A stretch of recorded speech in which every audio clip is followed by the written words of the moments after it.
À l'origine, un vaste nuage de gaz et de poussière formé de débris d'étoiles, appelé supernova, commence à se comprimer. Les particules du nuage s'agglomèrent sous l'effet de la gravité. Au centre du nuage, la pression et la température augmentent considérablement, donnant naissance à notre Soleil il y a 5 milliards d'années. Le reste du nuage va s'étirer autour du Soleil et former un disque où les particules vont s'agglomérer pour donner naissance aux planètes. L'énergie de la formation du Soleil va projeter les éléments les plus légers à la périphérie du disque, où les gaz, hélium et hydrogène en particulier, forment des boules immenses. On les appelle planètes gazeuses, à savoir Jupiter, Saturne, Uranus et Neptune.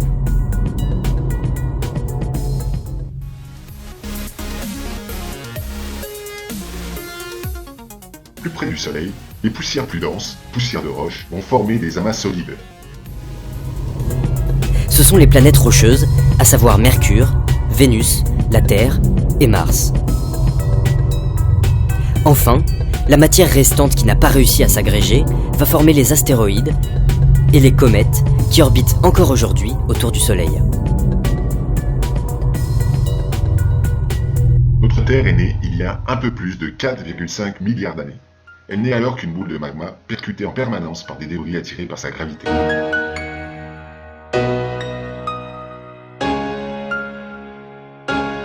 La température à la surface dépasse 1300 degrés.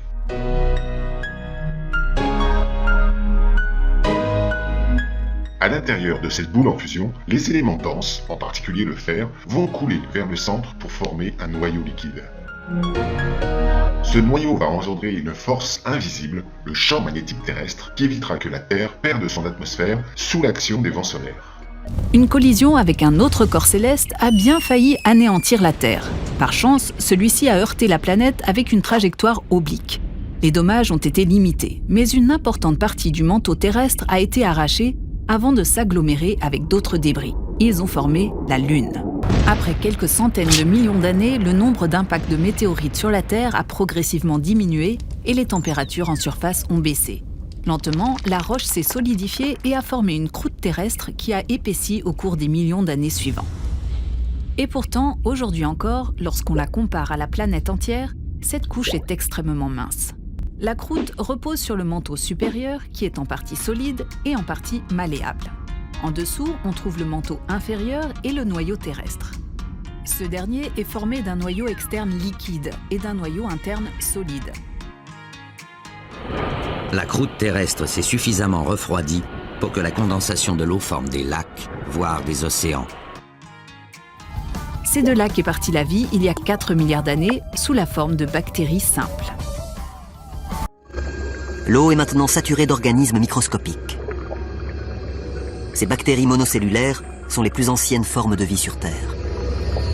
Pendant 200 millions d'années, elles vont envahir tous les océans, jusqu'à ce qu'une lignée de ces bactéries, appelée cyanobactéries, bouleverse l'évolution de notre planète. Elles viennent d'inventer la photosynthèse, qui permet de produire de l'énergie à partir du soleil, de l'eau et du dioxyde de carbone, mais qui surtout libère un déchet, le dioxygène.